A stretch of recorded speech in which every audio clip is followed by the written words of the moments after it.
All right, hi. Oh, what happened to my screen?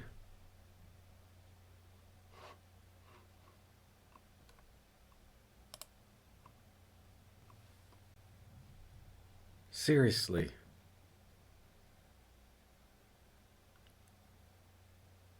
I'm sure you guys can hear me, but the video's not working. Let me see if I can fix this. Okay, that's my studio.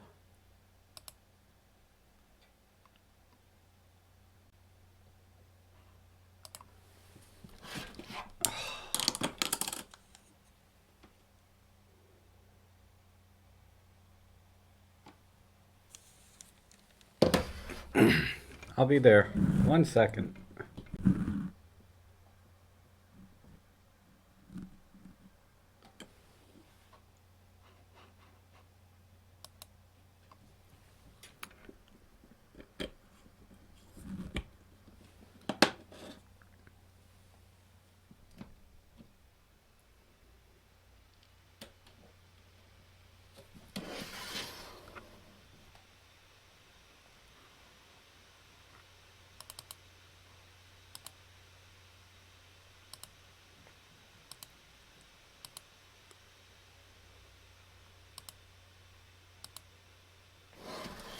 Ah, there we go. Ha. All right. Let me frame this. There we go. A bit. Okay. Oh man. All right.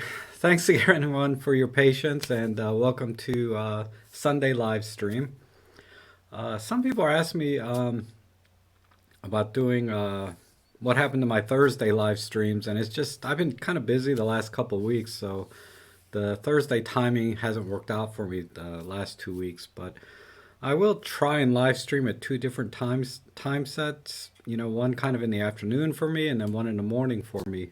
But Sunday morning seems like a good time that I can consistently be here, and I'll try and squeeze one in uh, on during the week, most likely Thursdays around 3:30 or so. So good morning, everyone. Good afternoon, good evening, depending where you are. Man, this is this that last live stream was like what 4 hours. Man, that messed me up. I was so tired. Uh, but like I said, I'll go as long as I can if there's any interest. But uh, anyhow, I've been playing with my EM5 Mark III all week, doing some photo walks, and unfortunately, a lot of the video was, um, they weren't like YouTube worthy. Not that my videos are all that great to begin with, but these were horrible. So I just got some pictures, and I've been testing out the 75 to 300 lens. Where is that thing? Well, anyway, that the kit 75 to 300. I hate calling like Olympus's cheapest lenses kit lenses because really they're all really good lenses. And when you say kit lens, it kind of implies that they're not going to be great. But really, I think all of the Olympus glass is amazing. Um, so hi, good morning, everyone coming in. Hopefully, everyone can see and hear me okay. Oh, let me move the mic a little bit. And my last live stream, I noticed someone had mentioned, it's going in and out of focus. And turns out it was this microphone. It was just a little bit too much in the frame that the camera was kind of picking this up and then picking me up. So I just need to keep it down out of frame and we're good to go. But anyhow, another thing I did this week, besides playing with the M5, is I did a portrait shoot yesterday, and I do those like once a year for one family. And they know I don't do portraits normally, but they like the pictures I gave them, so I'll share a few of those with you as well, and some of the differences I tried because, like I said, I'm not really a portrait guy at all. I'm more of a just a photo walk, take pictures of stuff, whatever's in front of me. But let me see if I can pull up something. Oh, hey, John. I know it's late for you. Man, you were one of the ones asking me about the Thursday live streams. Hey, photos. Hey, John. Wow, all my regulars here. I appreciate that. You guys have been great support, and I really appreciate everyone that sent a little donation in for me. Very generous of you. Um, and I think I emailed everyone back with a personal thank you. So if you haven't gotten it yet, just you should have gotten it. Maybe check your spam folder, but I think I hit everybody back. It stopped. Okay, hold on. There is something going on this morning.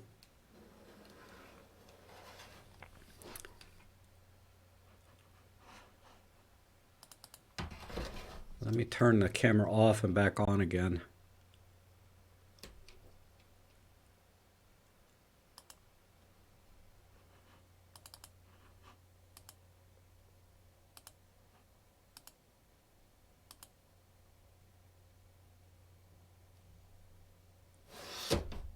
You know, the camera seems okay. Sorry, I'll work on this. I don't know why it's being flaky today.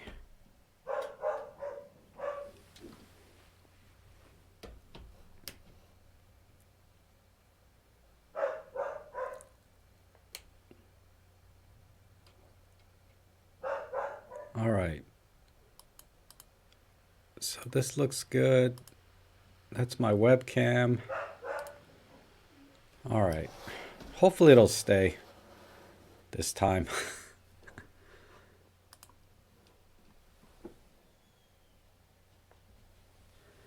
Which kind of reminds me. Hi, good afternoon. Uh,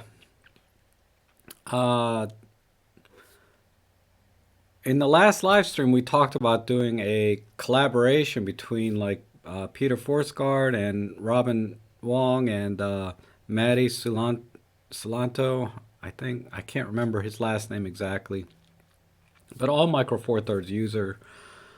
Maddie's more of a Panasonic guy, and then Robin, Peter, and myself are all Olympus camera shooters, and we've been exchanging emails, so that's been going well.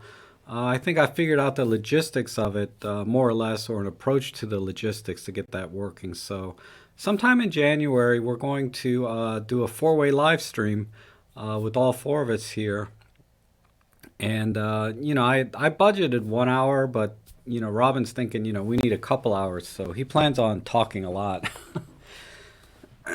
Anyhow, like I was saying, I did some portrait work today, and I just wanted to show you if any of you guys are ever interested in portrait. And I'm not a portrait guy by any means. One of the best, or two of the best portrait guys that I know of on YouTube is Joe Edelman, because he uses Olympus specifically, but he's an awesome portrait photographer. And also Jason Lanier, he's really good with using light. And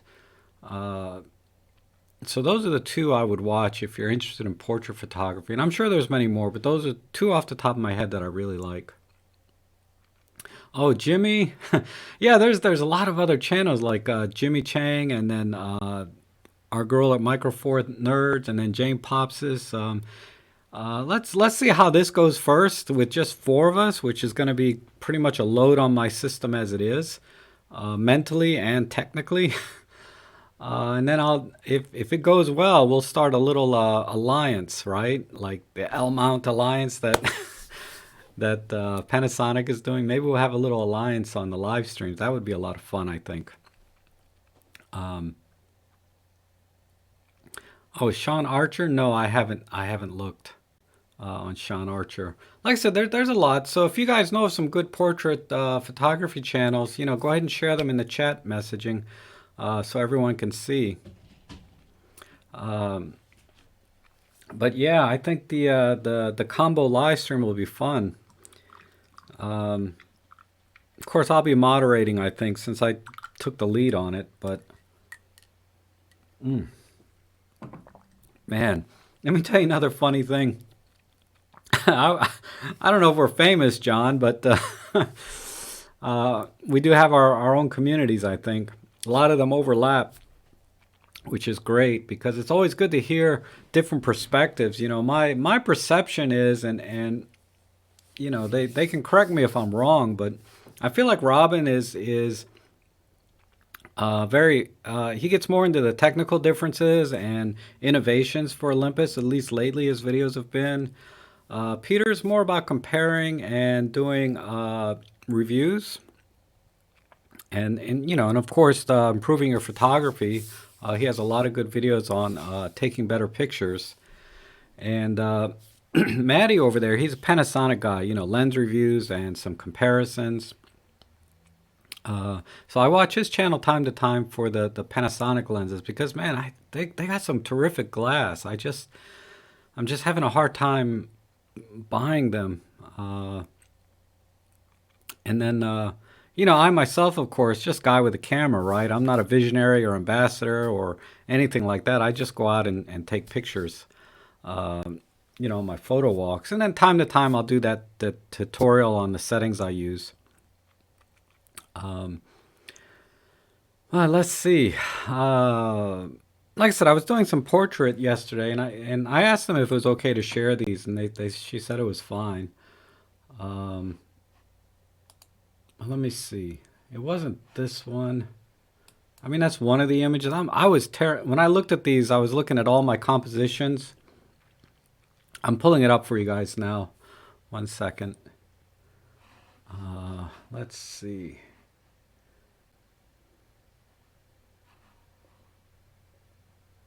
Yeah, this is it.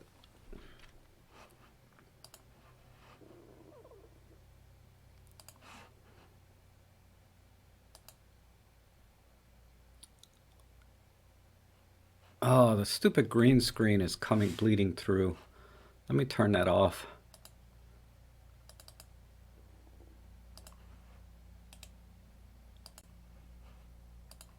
Hopefully I can turn this off without killing the video. All right.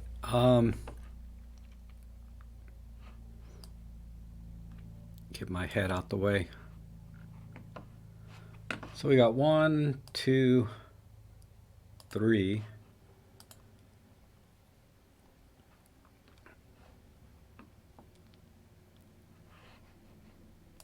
All right, and I'll move this over here. Oh no, that's not what I wanted.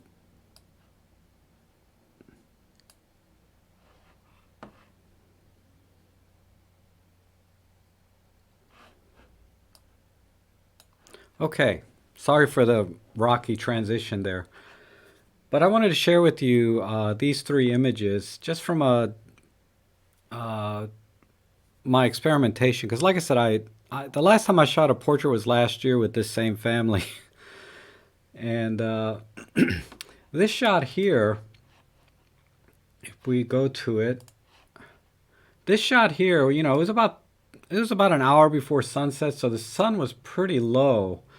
And when I took this picture, you can see the shadows are pretty harsh, and you know, the 2 here that are in the sun are squinting a little bit. You know, typical rookie mistake, right? So I said, oh crap, you know. So I brought in a fill-in flash with an umbrella, not unlike what I use here. Here, I'll just show you.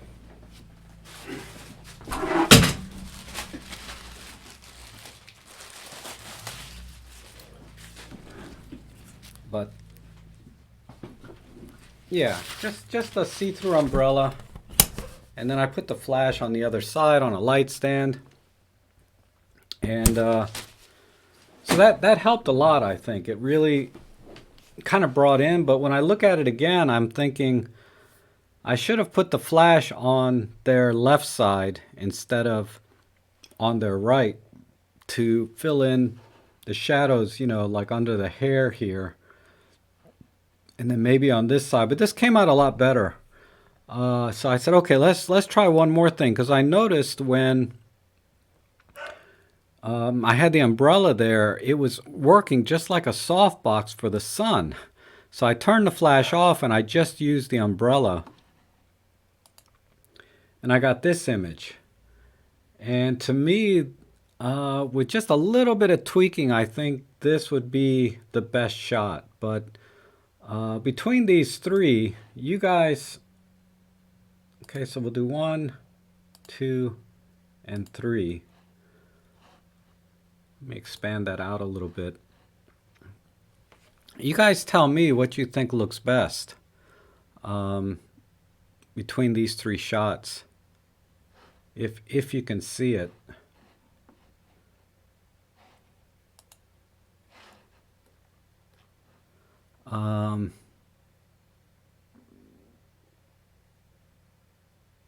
Okay, sorry, I got lost in the comments here. It scrolled up without me seeing. And put a sling. Best to turn their backs to the sun. And just reading your comment. Yeah, I tried doing it. I do have some other shots where I put the sun to their backs, so there was supposedly some nice hair highlights and things. I'll try and pull that up a little later. But just a note, I was using these are all the straight out of camera JPEGs.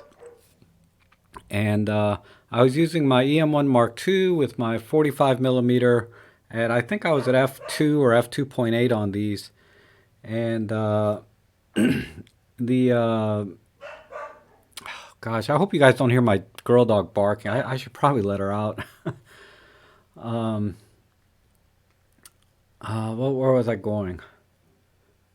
And oh yeah, I was using the e-portrait picture profile that's in the camera, and it really made the faces much softer and a little bit glowing, and it changed the color a little bit too. So I'm kind of digging that. I'm gonna send them, you know, 2 of each one without like the e-portrait JPEG that I took, and then I'm gonna like edit the raw file slightly in a natural color profile, and just let them pick whatever one they like with respect to how the colors and detail look, because it did soften a lot of, like, you know, fine wrinkles and things in their faces as well. But yeah, it looks like number 3 is the winner, and that is the straight out of camera JPEG with the e-portrait picture profile, and the just using the umbrella to block the sun, so it works like a softbox for the sun. And yeah, that's my feeling too, is I like number 3 the best. It's a little bit dark on the side, and you can see on the bottom corner, right near where her arm and elbow are, that the you know, the umbrella didn't block the sun entirely. So, you know, I made so many mistakes on this shoot. We did this in about 30 minutes. We walked all the way, you know, and about half of that time was just walking from one spot of the park to the other. And man, I had the aperture at, like, I don't know, crazy settings sometimes. I wanted to shoot at f2 or f2.8 the whole time, and I ended up at like a 3.5 and f8 and whatever, because I think I was trying to adjust exposure comp, and anyway, it was a train wreck for me professionally, but most of the images came out okay. Some of the other ones, let's see. Let me go back in. Take this star off.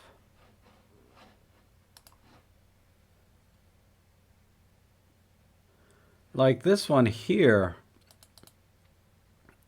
you know, it's a little crooked, so I have to tilt it, but I didn't know how to frame this. You know, this was terrible framing in my opinion.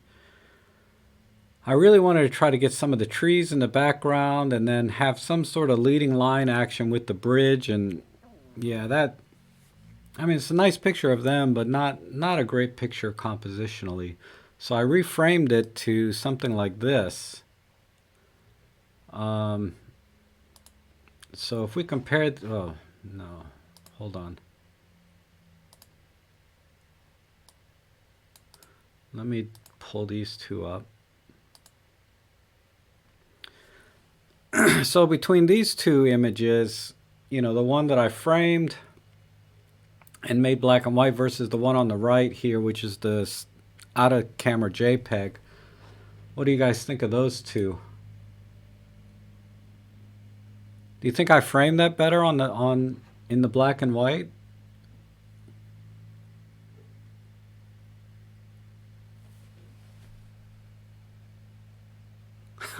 Yeah,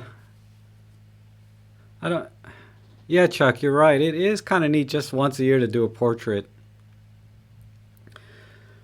But, you know, the challenge is when you have two tall people and one really short person here, um, how do you frame something like that? I guess the best thing would have them all sitting down, right?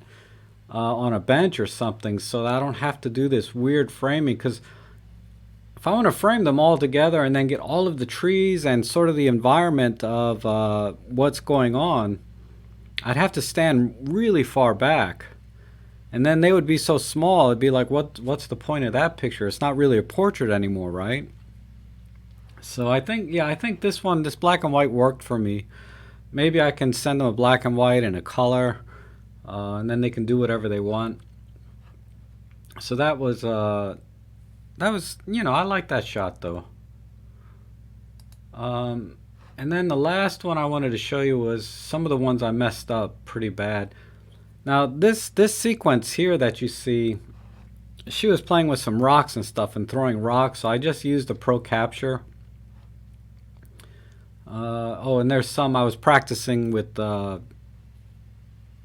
girl dog here, some shots. But yeah, this one I messed up pretty badly. Let me show you the before and after. This is edited, but I way underexposed this. Somehow I dialed in a negative 7/10 of a stop, and then I was able to bring it back into, you know, bring it back with Workspace. But what I'm going to do with this photo shoot is, I think about, you know, 90% of the pictures I'll just crop the straight out of camera JPEG, because most of them I exposed okay.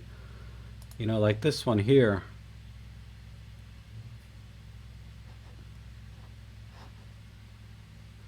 Make sure I still have audio. But like this one here,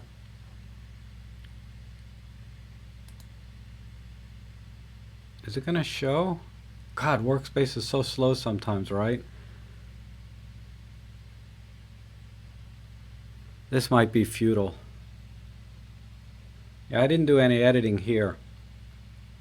But this image here is straight out of camera. This came out pretty good. I would just frame it a little bit, have it more to the left. I guess I can try. Hold on. Let me do a quick edit for you guys just so you can see what I'm thinking. What I would do is crop it. We'll keep it in 4/3. Maybe crop from the bottom.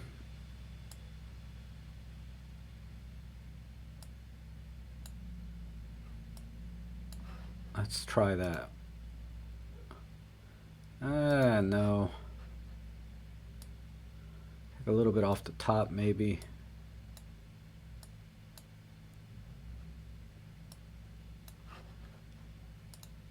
Okay, that looks good to me. Anyhow, that's what I've been doing instead of photo walks. I've been kind of out, you know, because I had a couple of real estate jobs this week, and then I had this portrait job. Let me go back to my normal streaming thing here. Turn my green screen back on. Let's see. There we go. And where's my chat window so I can actually see what you guys are talking about?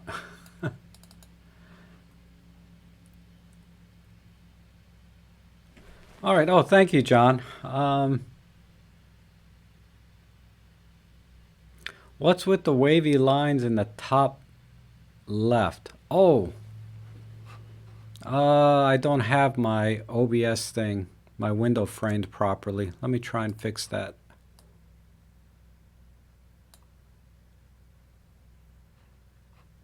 And then fixed.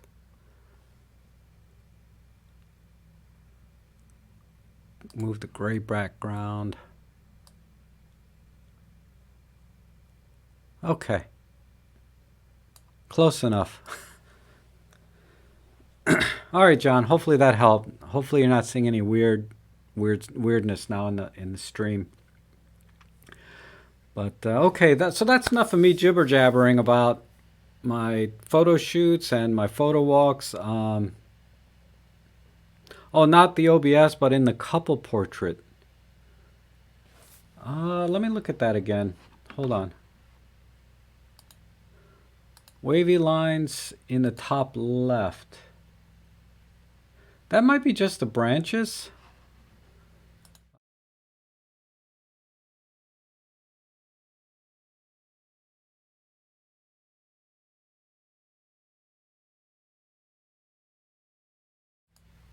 Is that what you were talking about, John?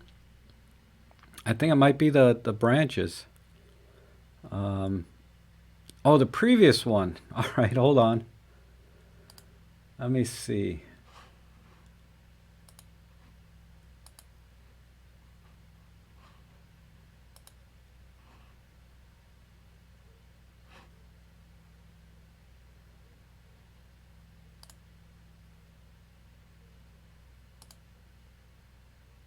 I think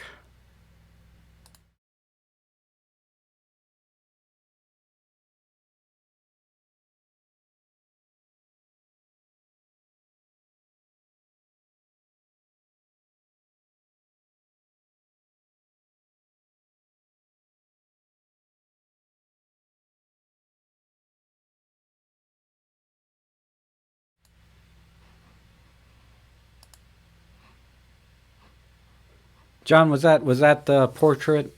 There might be some lag here. Not that one either.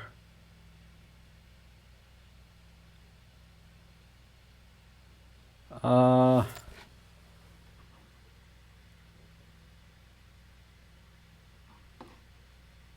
me look again.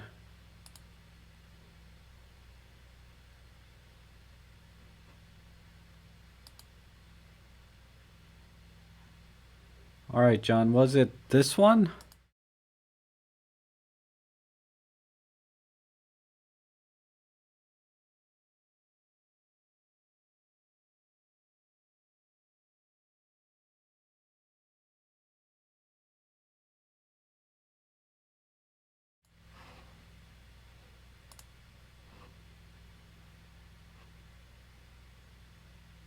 Okay.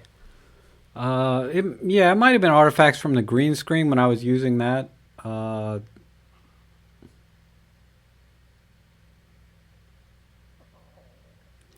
underexposed prop. No, just a couple together.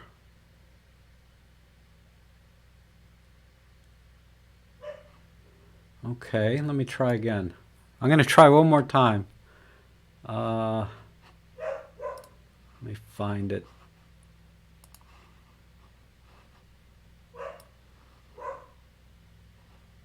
Somewhere in the middle here.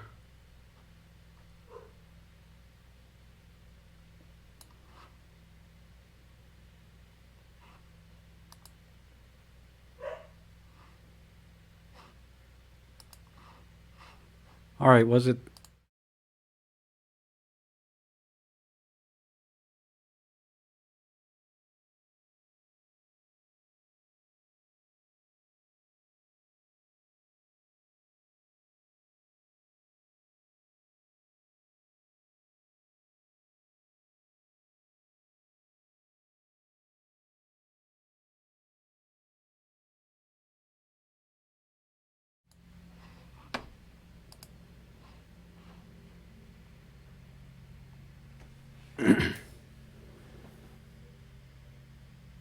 I hope that what it is. It might be a green screen artifacting too.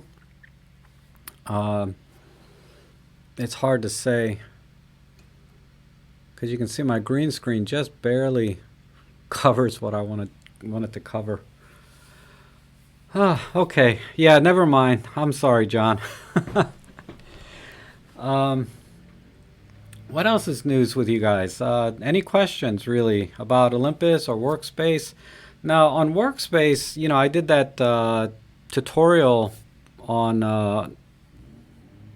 what was it? I just made a video on Workspace, and someone was commenting about how slow it was, and I went into my settings and I saw that I had the use graphic card, to speed things up. I forget what the checkbox called exactly, but you can use, if you have a dedicated video graphics card, you can check a box and it'll work a lot faster.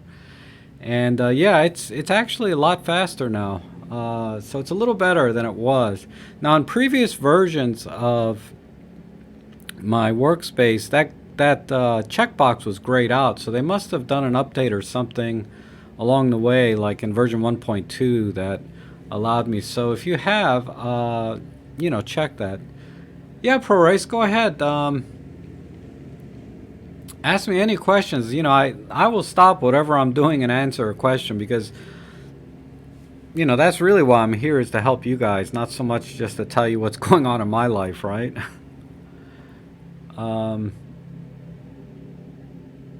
Oh, Pro Race, you asked a question from earlier, or are you going to ask me one now?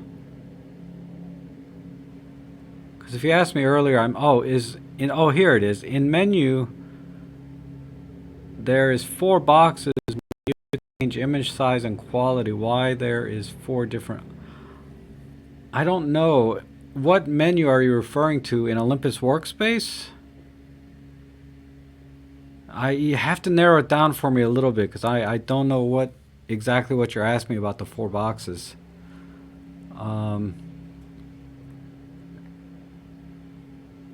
In menu, there's 4 boxes where you can change image size and quality. Okay. Oh, on the camera itself. Oh, okay, yeah. I have a video on that that covers that a little bit, but yeah, basically you can save 4 different ways to take pictures, and then when you go into your super control panel, you can pick one of those 4. And I think the idea was to have one for large full resolution images, one for medium resolution images, and one for small resolution images.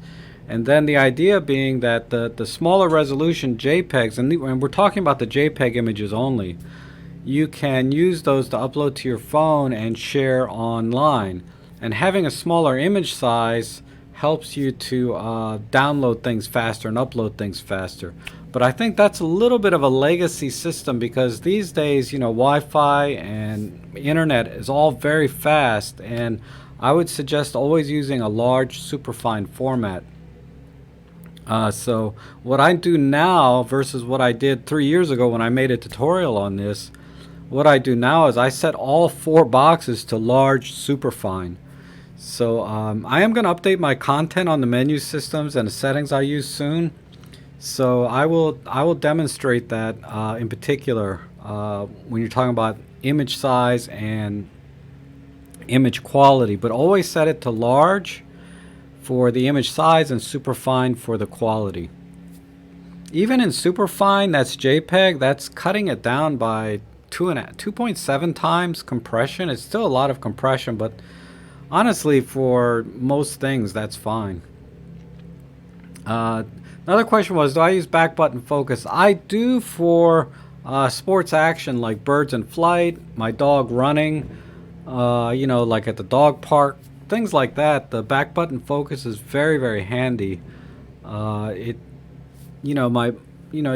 kind of have to get a little bit of a muscle memory for it at first to get used to it, and then it's not a big deal. It comes very natural, but I find it's very easy for that. For my street photography, no, I just use half press and take a picture for that, because I like to focus and recompose a lot.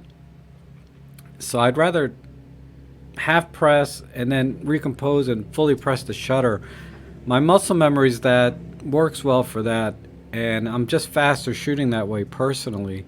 Not that you can't develop, the muscle memory to do it back button focus, because a lot of street photographers, they prefer back button focusing as well. But I would say 100% of the time I'm a shutter button guy for street photography and just about every kind of photography. And then for sports action, though, I do back button focus.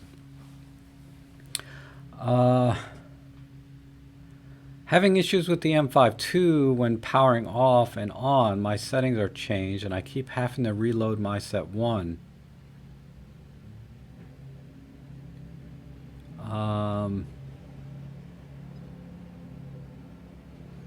Okay, I don't have an EM5 Mark II to actually try that.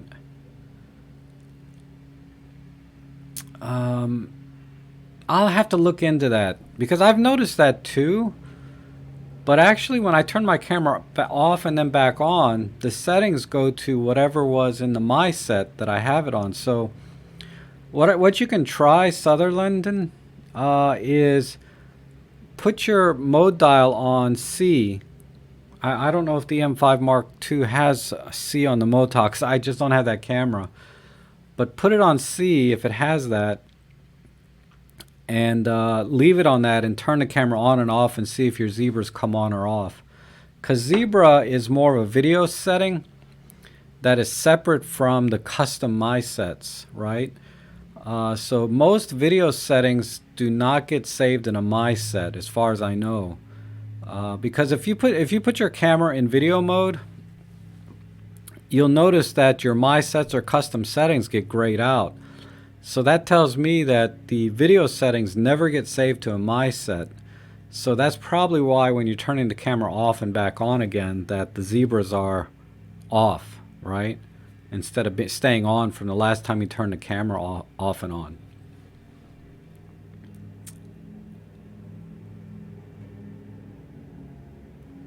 Oh, compositionalist.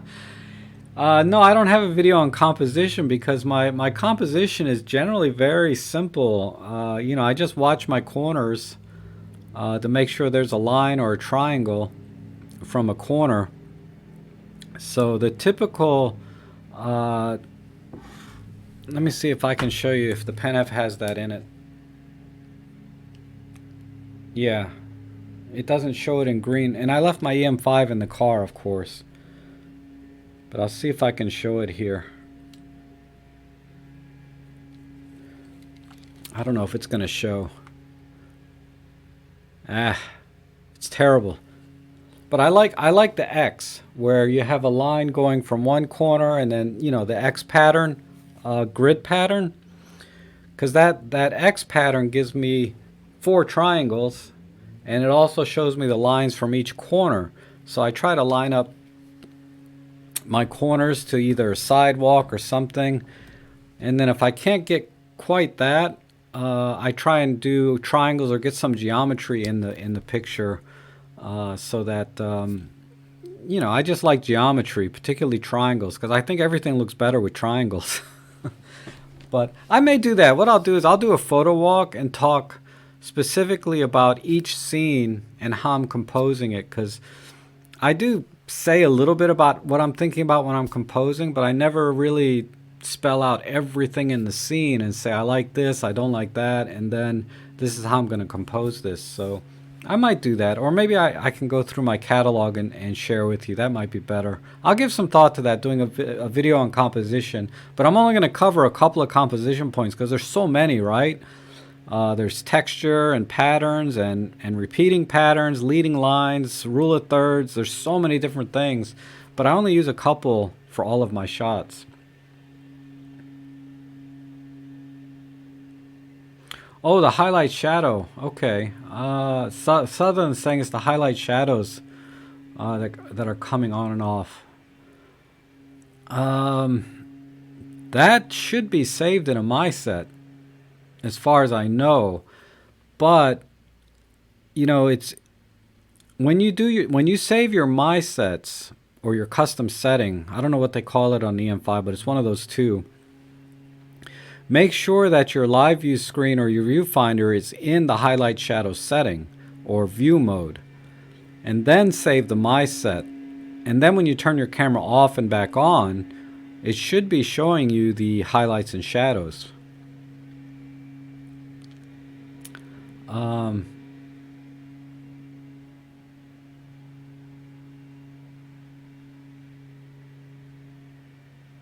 Are there any pancake lenses for Olympus with working AF other than the Easy?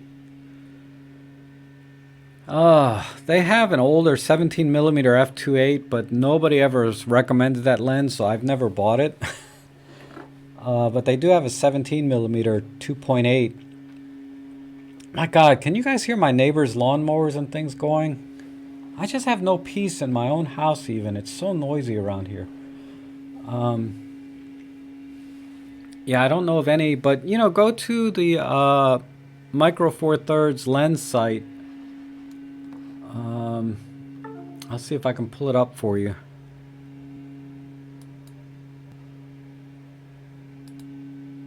And I've recommended this site before.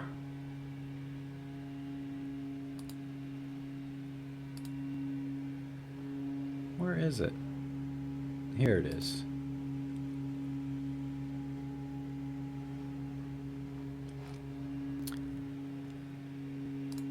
Yeah, this site here.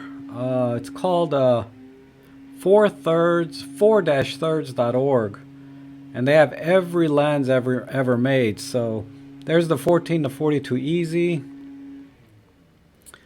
But scrolling down, you know, I don't see hardly any pancakes. This 14mm 2.5 is not a lens I own, but that's worth a shot.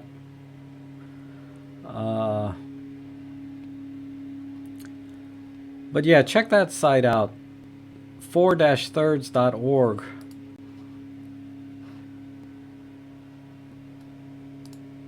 Okay.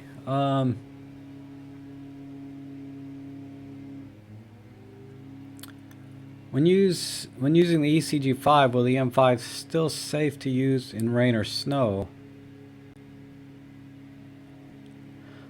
Yeah, it should be fine. I mean, the connectors are on the bottom of the camera, so I can't imagine that they would have missed that. You know, they would have overlooked the weather sealing around the grip. But that's a good question. I don't know. Let me make a note.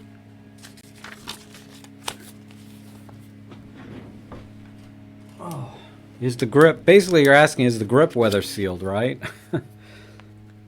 ECG5 weather sealed.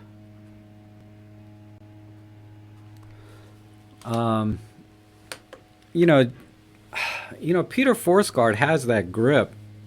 You know, next time he's on a channel or doing a video or any video, just hit him up on the comment section and ask him. You know, he would know better than me because he actually has that grip.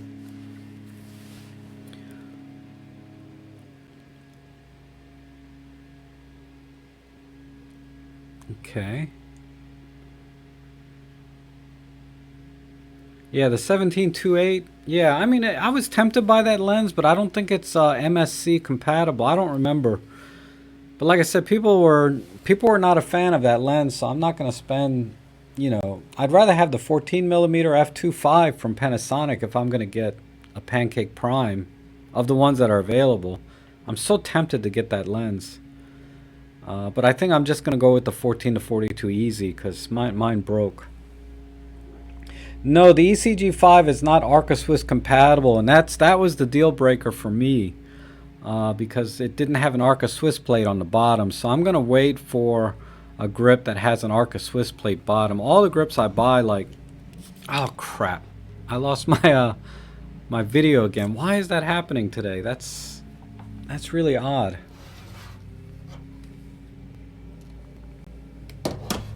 Give me a second. I'm sorry about that.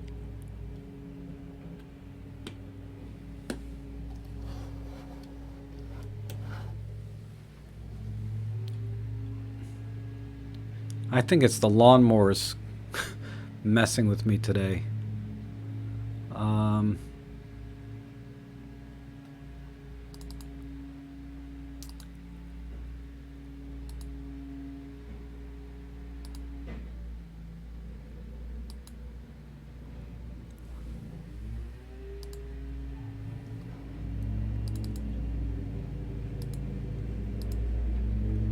Alright, this is me, right?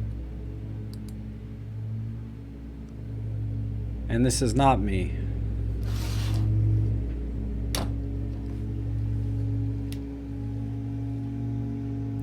Bear with me, guys. I'm sorry.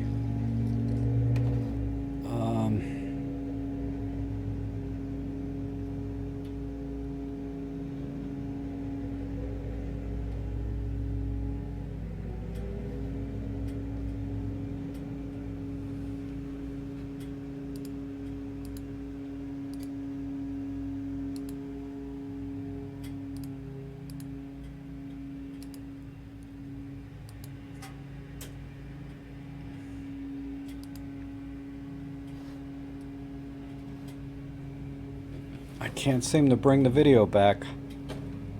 Ugh, so frustrating. This has never happened before on a live stream.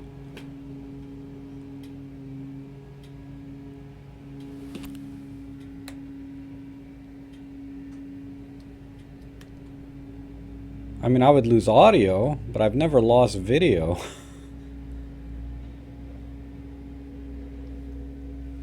It's always something here.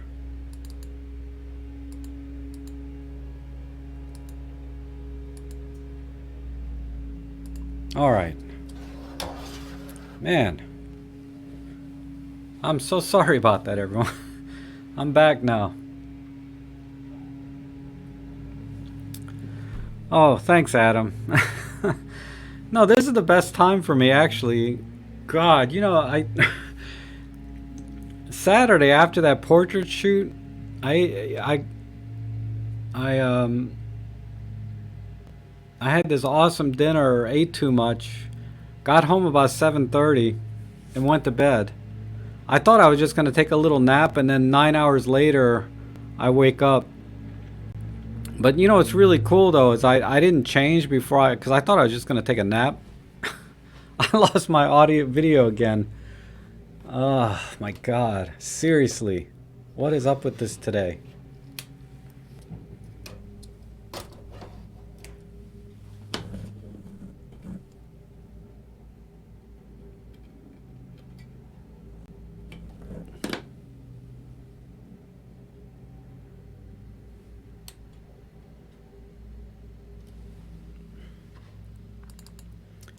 I'm going to try one more time. We might have a short live stream today. I would use the laptop's camera, but it's like way out of the way and I can't move it the way it's set up now.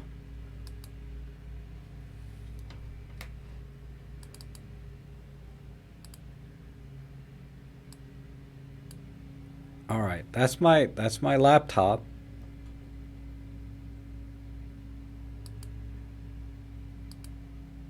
And this is this should be my camera. If I unconnect this.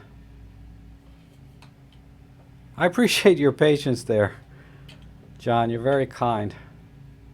But this should not be happening.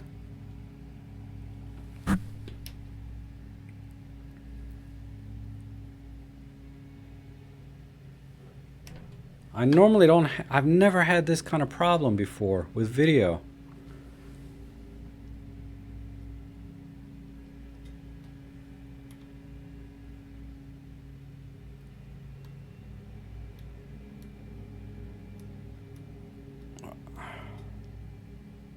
Maybe I need to set it to 24 frames.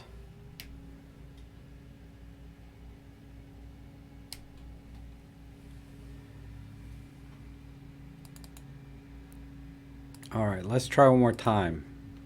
Here's my video from the laptop, which is 100% reliable.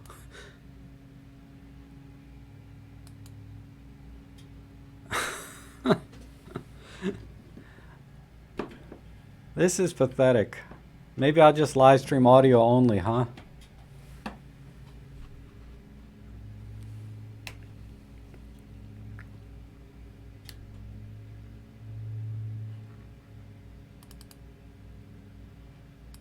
We're going to get this though.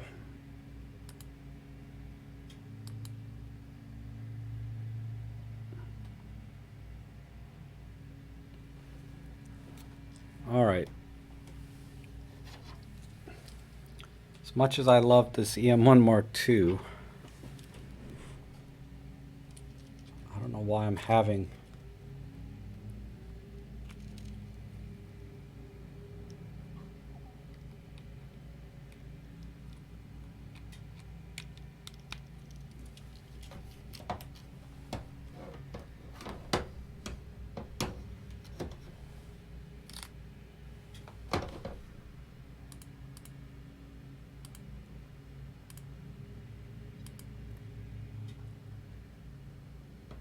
I got nothing.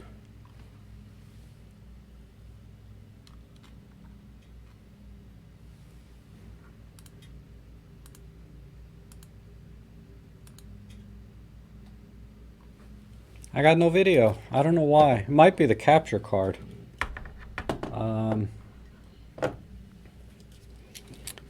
Man. Alright, screw the capture card. Let's try with the webcam.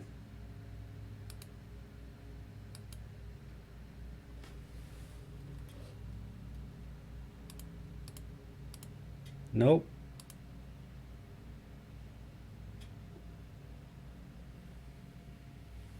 All right. Faulty cable, could be anything. I think what I'll do is I'll just use my laptop.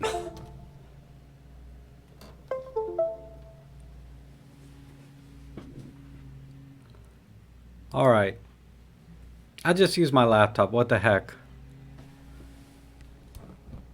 But it's hard to see the screen when I have to tilt the camera down. Okay, good enough. Man,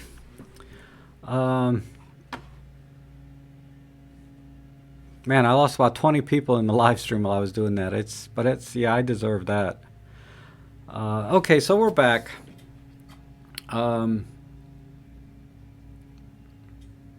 It's okay, right? I mean, I'm kind of small in the frame, but it's this, I think this is a little 720p webcam. It might be my capture card that I'm using. This thing is a little flaky today. Plus, I didn't reboot the computer. You know how Windows is. It's not like a Mac where it's pretty rock solid by all accounts. You know, Windows is always flaking out. But okay, let's get back to questions or comments, you know, feedback, whatever you guys want to talk about. And I guess, let's see, were there any questions? No, it's mostly about you guys being patient with me here. Couple observations. I think we were talking about the ECG5 grip. No. I have noticed, I don't know if it's true or not. I can't really measure it. But the image stabilization on the M5 Mark III really is for video anyways, it seems smoother than any of the other Olympus cameras I've used. I haven't tried an EM1X, but it's pretty amazing on that EM5.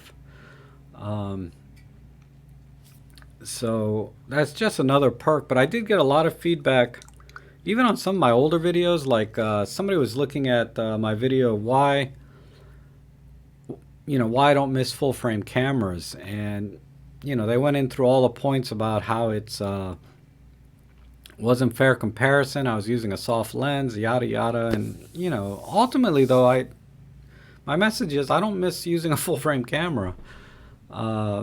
If you want to see a side-by-side direct comparison with similar focal lengths and equivalent apertures, etc., that's what DP Review and DxO Mark and all those guys are for.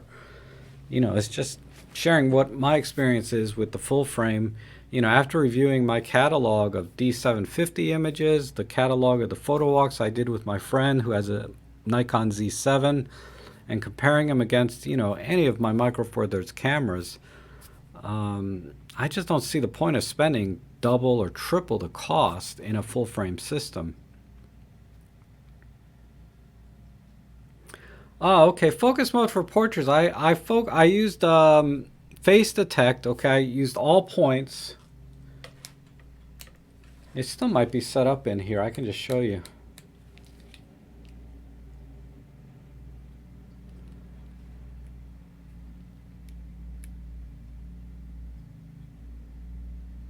Let me set everything to exactly what I had.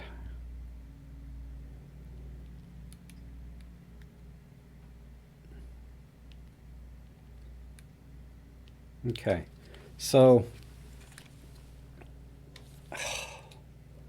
I hope you can see that.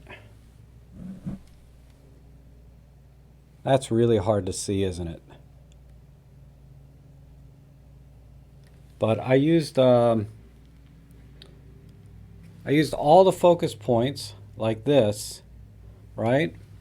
I put it on face detect, and I put it on continuous autofocus and matrix metering, you know, all metering. I forget exactly what Olympus calls it. So that I didn't worry about, and what was interesting is it nailed it. The face detect worked on every single shot. I didn't have any issues with it missing focus on the face. With continuous autofocus and face detect with all the grid points selected, it was really amazing.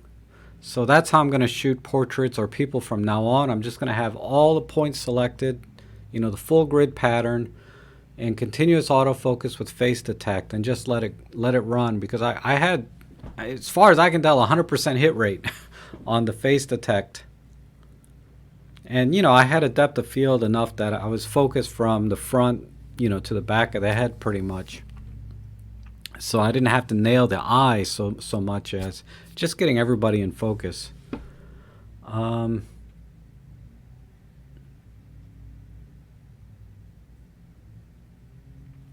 Okay, Spencer. Yeah, I use, to really keep track of my images, I use Lightroom's cataloging feature. And Lightroom and Adobe Photoshop Elements really have two very good cataloging features. So if you don't want to get the subscription, I recommend Adobe Photoshop Elements. If you don't mind the subscription, Lightroom is the best, or the one I'm most familiar with. I understand Capture One also has a very good cataloging system, and if you're only using Workspace, the only way to organize them is using the what's it called? Collections.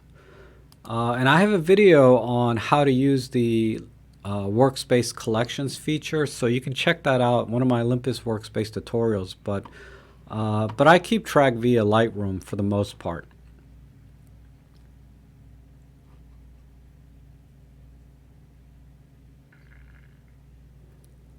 Oh, all right, John. I won't cut it off just yet. We'll keep it going. Even the audience has dropped off quite a bit during that little technical glitch. Oh,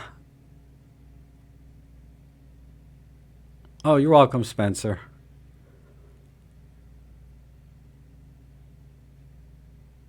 I've got the aura, but I find it.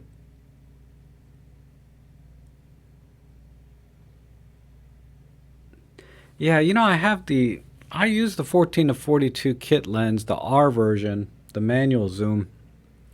And I prefer it for photography, the manual zoom. But I really like the compactness of like pancake lenses now.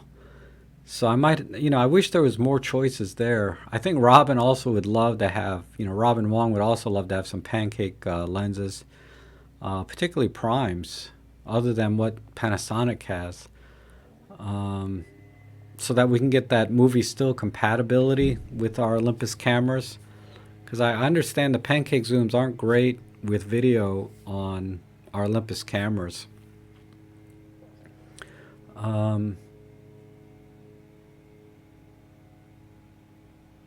But yeah, I need to buy another 14 to 42 easy with the little automatic lens cap. I kind of like that idea.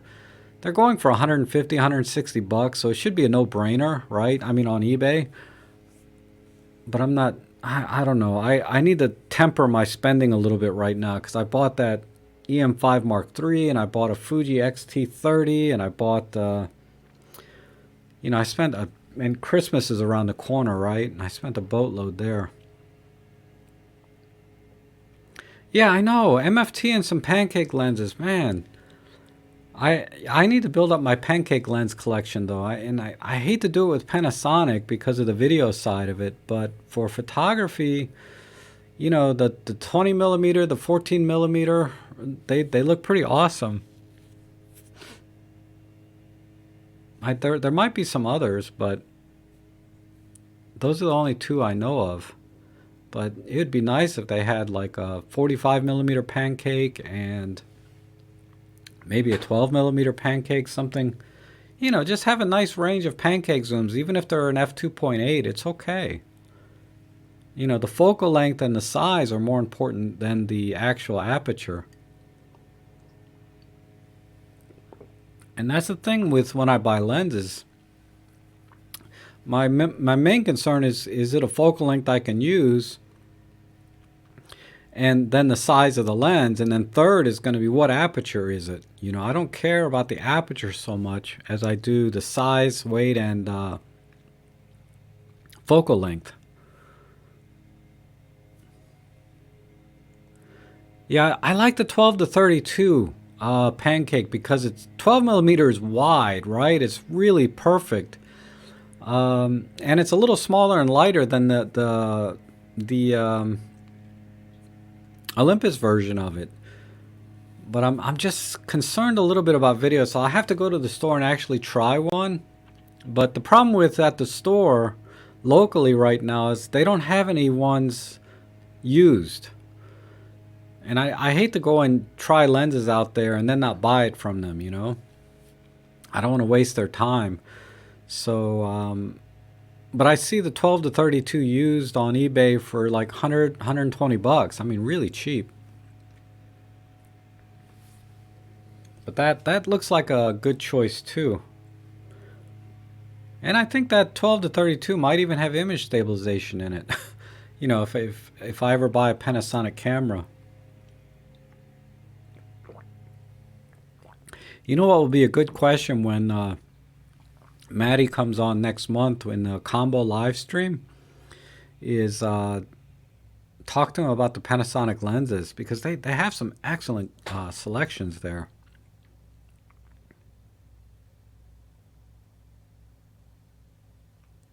Oh, hey Thomas. I haven't touched the Fuji since I got my EM5 Mark III. I bought this grip for it, but I haven't even taken it out yet with my new grip that I got for it. So it hasn't taken a picture in at least 2 weeks. I do need to take it out though. I mean, it's kind of a waste. I'd return it, but then I don't know. I feel like I might use it eventually. What I wanted to actually do was compare the high ISO noise and long exposure noise between this and our Olympus cameras because this is a normal APS-C sensor, right? Not micro four thirds. And by normal I mean this is what a lot of people buy these days are the APS-Cs. And I did a couple of test shots with 4-minute exposures, and I'm not really seeing much difference in terms of like shot noise or background noise that you get with long exposures. But at 4 minutes, that's not really long enough. You need to do 8 minutes and higher. That's when the shot noise and creepy noise comes in on the micro four thirds that I have. I've noticed that's when the noise really starts to come in. So I need to do some longer exposure tests.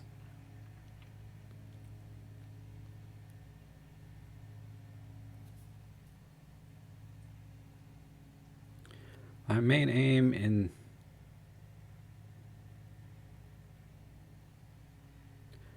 yeah, exactly. I mean, for most of us, right? We buy lenses because we're photographers. We're not videographers.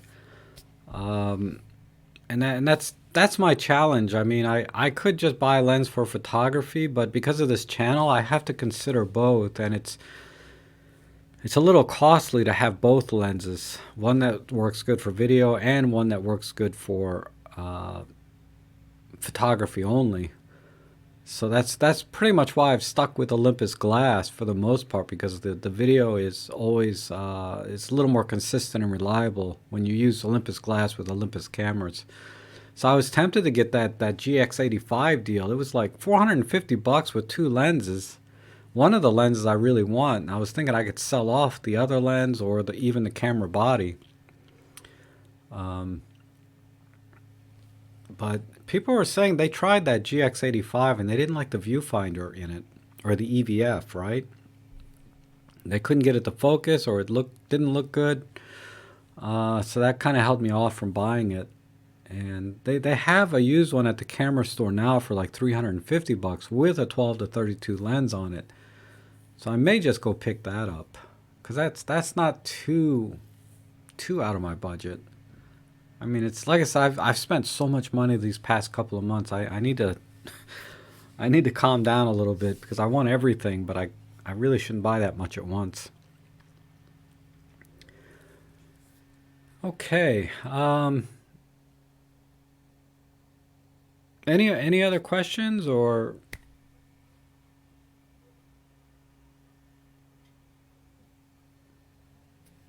the 12 to 32 is not powered? So it's not a power zoom lens, the 12 to 32, Brian? I thought it was.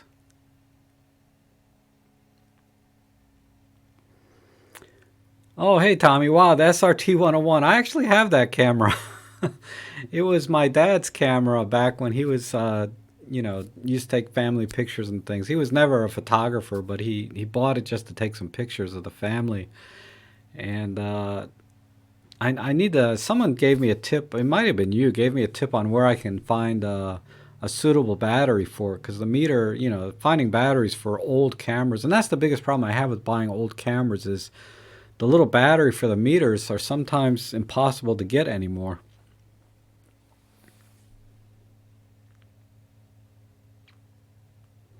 Oh, okay. Just manually. Okay, thanks, Brian. Yeah, I'll have to look at that lens again. I do like it, the 12 millimeter part of it. And going up to 32 is enough for me. But I think the going to 12 millimeter for vlogging, and then I understand it's a very sharp lens as well, the 12 to 32. So that's got me intrigued a little bit too. So camera store's open till 4 o'clock today. Maybe I'll go pick that up today and do a little photo walk. But let me ask you guys, I mean, what kind of things do you want to see in my channel? Like, the New Year's coming, and most of this year I've been doing photo walks. I haven't really been doing any. I did a few tutorials early on, but I haven't done any tutorials. But I do want to update all the tutorials with the EM1 Mark V. Sorry, the EM1 Mark II and the EM5 Mark III, because the menu systems and everything are about the same. Those are two things I definitely have to do, are tutorials on the menu systems, the settings I use. Like, that was a good question about what focusing did I use for the portrait session. And like I said, I found that continuous AF with face detect was awesome. It worked really well. But I have totally different settings when I go out for street photography. So I think what I'll do today is I'll make a little tutorial on my street photography settings, and then go out and do a photo walk with it.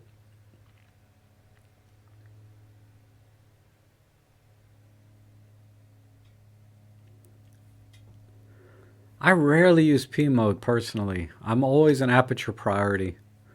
But I don't know. A lot of people are in P and auto mode forever. I get this comment a lot in my OMD best settings videos is, I've had this camera a couple of years now and I've always shot in P mode, or I've always shot in auto mode.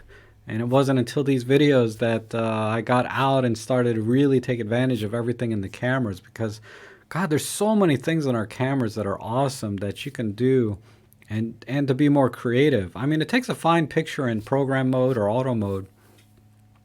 And of the two, do not shoot in auto mode. Always shoot in program mode. Auto mode is sometimes what it does is it chooses the color profile as well, not only the exposure modes. because program mode only controls the exposure, ISO, aperture, and shutter speed. But if you put it in auto mode, the camera also chooses color profiles. Like it might choose a portrait color profile, picture mode. It might choose a vivid. So you have to be a little careful with using auto mode versus program mode. Oh, thanks, Tommy. Yeah, the photo walks. Yeah, I love the photo walks. That's what I like doing the most. I just like to go out and take pictures. Uh, and doing the tours are honestly really a chore. I mean, I have to do them because, I want people to know how to use these cameras because part of the reason I think the camera industry is suffering outside of, the smartphone, uh, you know, boom, right? The sales of smartphones is uh, people are finding it harder to get to to find help to learn how to use the camera, and it's ironic because we have YouTube uh, with all these tutorials on them or potential to do tutorials, but nobody's doing them really, other than a handful of us showing exactly the settings step by step. It's not an easy thing to go from, and I think James Pops has talked about this in one of his videos. Just the buying decision alone of a camera is a big step because of the cost. And then once you get the cameras are still sort of geared towards people that are already familiar with photography and exposure and how to do photography.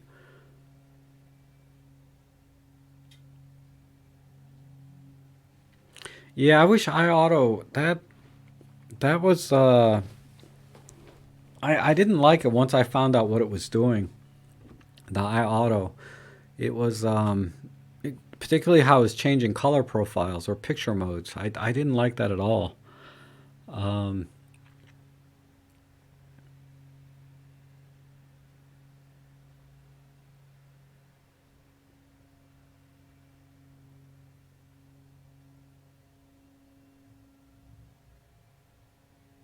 Oh, hey Leon. Yeah, I know you've been asking me like every day for the past 2 weeks to do something. Well, not every day, but about the 75 to 300, and I am taking it out. About every other day to do some shoots. But it's in the wintertime it's cloudy all the time, and you need good light to get good results with that lens. But I just took it out yesterday morning, just in the backyard, and did some shots of my dog because I'm really trying to get the uh, sports action aspect of that lens down because that's really the best use for that lens is for bird photography, where it's essentially a sports action thing. And pictures of your dog running or your kids running or what have you. But I'm still struggling a little bit with the autofocus settings in the camera for the M5 Mark III, and with respect to what's going to work for me in terms of how I take pictures. And the challenge I'm having now actually is where the focus point needs to be in the frame when I'm taking pictures, and I'm finding that front and center is working best. Because when you get the image, like when my girl dog Ellie is running towards me, and she's in that focus zone that I selected, the camera is pretty good at keeping up with her in terms of focusing from shot to shot. Uh, but I but the lens is a little bit slow even in the focusing itself, so I think the lens is struggling to keep up with the camera in this case. Um, and that's what I'm trying to determine is the lens autofocus motor too slow for the camera, or is the camera actually not able to keep up with the focusing of the action actually happening regardless of what lens you're using. And the only pro lens that I have is the 12 to 40, and that's a little bit too short for me to do a comparison with my other lenses. I did notice when I shot with the 40 to 150 kit lens that it focuses even slower than the 75 to 300. The focusing motor seems to be slower. It was having a harder time keeping up with her running back and forth in the yard. And so, like I said, I'm testing. I want to make a video and say, be very conclusive or very confident when I say you need to do this and this to get the best results. And right now I'm just not at that point. So give me a little more time, Leon, to play with that lens and figure out what are the best settings, like setting the continuous low shutter speed. Should you keep that at the maximum, or should you knock it down in half?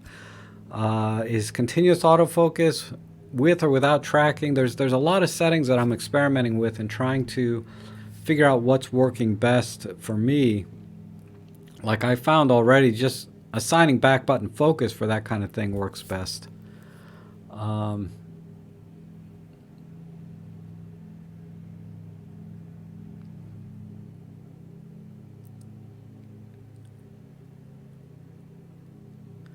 Yeah, P. Palumbo, 4K video files get broken up into smaller chunks. Whatever that number is, I found 2 or 3 megs or gigs files. I thought they were supposed to go up to 4 gigs, but I'm finding the 4K files are getting split at 2.5 gig, more or less. But that's normal, because then when you put them together, there's no drop. You know, it's seamless when you put them back together in post-processing. So yeah, don't worry about it. It's just a file format issue. I think Panasonic has eliminated that problem, but I don't know if that's something Panasonic will ever bother with. They don't really put much energy into video.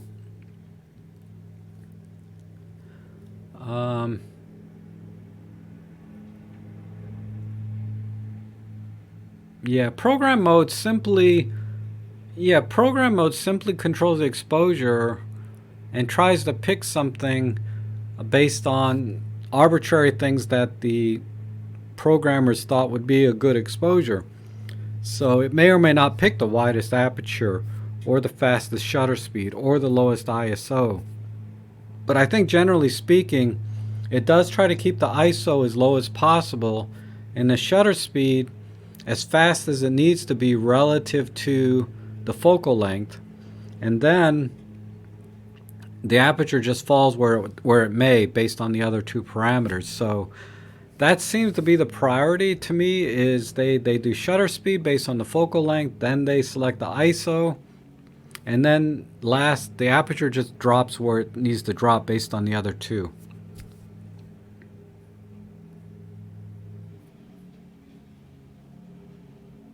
Okay, Brian. Yeah, I'll definitely do some more photo walks, and yeah, the 75-300 is going to take me some time, because of the combination of just being. I need really good light, and the weather has to be clear for it to be any good. Because I've tried taking pictures when it's mildly cloudy or close to sunset, like an hour or 2 before, and it's not enough light for that lens. So if you want any feedback on that lens now, yeah, it's got to be bright daylight sun for the most part. In my XT30, yeah, I got to take this out some more. I wasn't that thrilled with this camera, to be honest, for a lot of reasons. I mean, it's a really nice little camera, but doing a comparison of this, I think, is going to be more academic, right? Is the ISO better? Noise better? But I want to compare more things like long exposure comparisons between this camera and our cameras, because that's where I found some differences between even within our own Olympus cameras. Long exposures have different noise levels, some worse than others. Oh, a photo challenge, huh? Yeah. I would lose every time, though, so I'd have to exclude myself, not because I would win every time, but because I would lose all the time.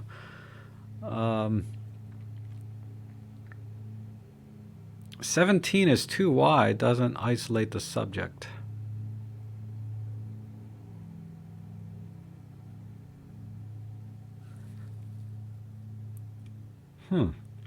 I missed that question about the 17 millimeter.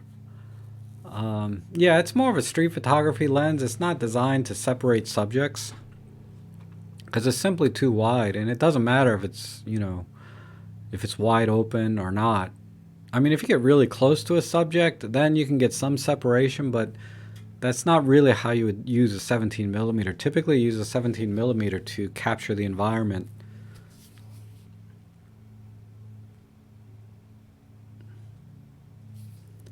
And a wide angle lens, yeah, if you want to get close to the subject like a person, yeah, it's going to look a little odd, you know, a little bit out of place. And there's lots of videos on lens compression and distortion of wide angle.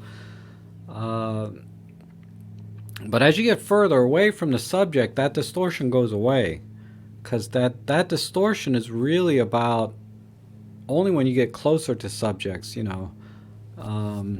As you get further away, that distortion is mitigated quite a bit. Even a fisheye lens, if you did a fisheye of a landscape scene, you'd almost have to take a double look and see if that was even a fisheye lens if you cropped it, because everything's so far away that distortion virtually goes away.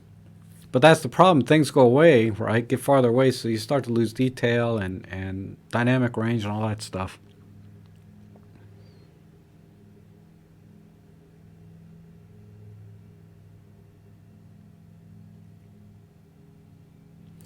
Oh, Walter, I have not heard of any time frame for the 12 to 45. No, no idea. I'll be interested to see what it is. If it's small and light, I don't know if f4 is fast enough. That's kind of the deal breaker for me. Is the f4, but I'll have to see. I'll have to give some thought to that.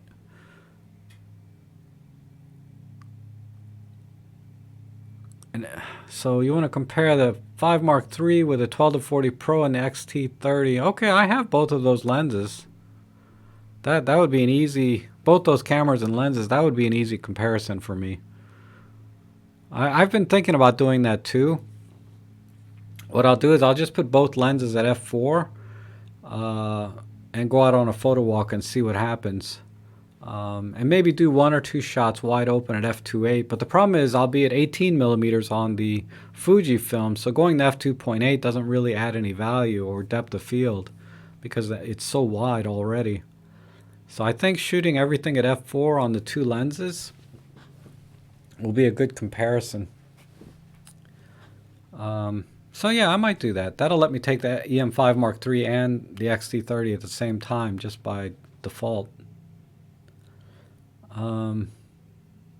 People in their lawnmowers. Good night, Rod. That's funny. I don't know, it's winter. Why is somebody mowing the grass? I don't understand. Anyway. But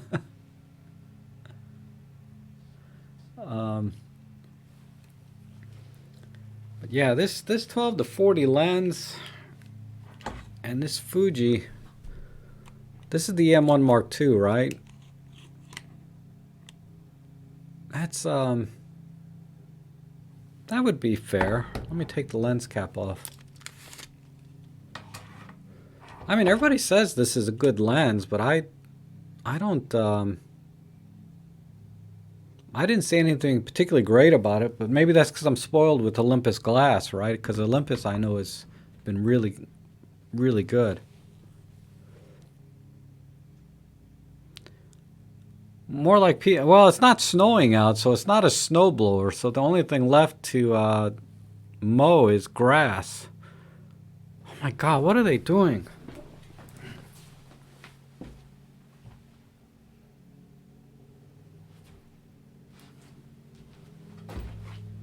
Ha! All right.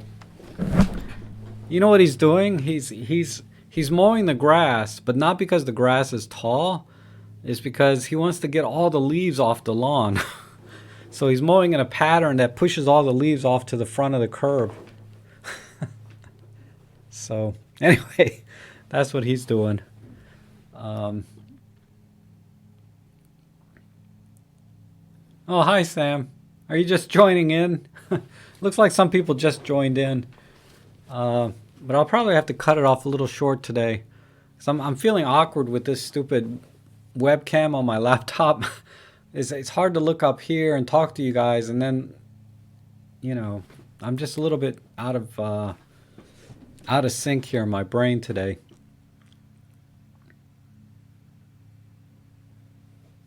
Oh, thanks, John. A little clone stat tool.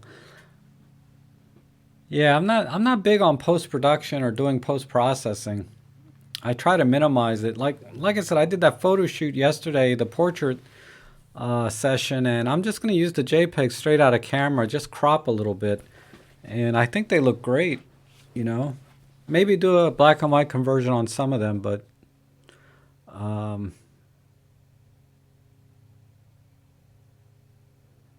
oh, Sam, you got a 40 to 150 Pro. Man, I'm dying to get that lens now because after shooting with my kit lenses at f5.6 or f8, man, I would kill for an f2.8 with some telephoto potential.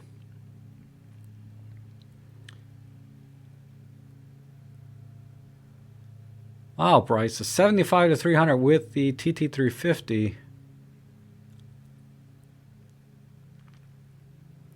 Wow, I don't have any. I don't have any need to shoot something like that. A 75 to 300 with a TT350.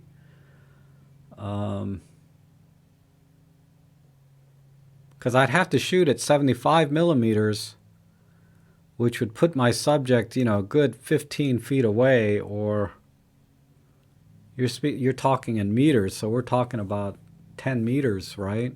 Not 10 meters. But yeah, that's not a scenario that I would need. Yeah, the 2.8 is fantastic. Yeah, it's on sale, or at least it was on sale for. But yes, Bryce, to answer your question, I have not tried using a TT350 with the 75 to 300. That's just a very strange combination to me. I can see where in portrait work, you might want to be at the 75 millimeter or 100 millimeter, and then have your subject way back, like 20 meters back, right?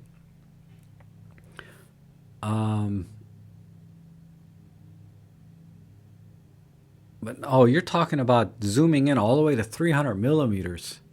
So you're probably not even talking about portraits. You're talking about trying to illuminate maybe a subject in a tree or something, like a bird or a squirrel, and then illuminating with the flash. Wow. I can see where there might be a need for that. I have to give that some thought, because when I went out with my 75 to 300, I had a lot of backlighting issues with the birds in the trees, and a flash would probably solve that problem. So that's a good idea. But honestly, I don't think the TT350 is going to be powerful enough to do something like that. But I can try.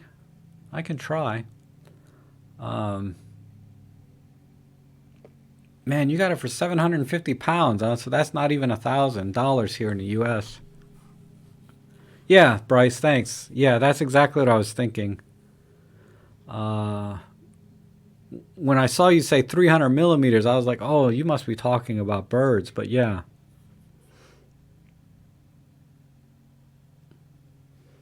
Man, Sam, you got a killer deal on that. That is amazing. And that's what I love about Micro Four Thirds systems. You always hear people. I see a lot of channels when they poo-poo on the Micro Four Thirds systems because you can buy a full frame for like $1,000. And I'm like, all right, yeah, maybe I can go buy the body for $1,000, but then when you want to start adding any kind of system to it, your system of lenses, systems of flashes and lighting and tripods, because you're going to need heavier tripods and you're going to need bigger lens size filters, right? You need bigger filters like your polarizers and your ND filters.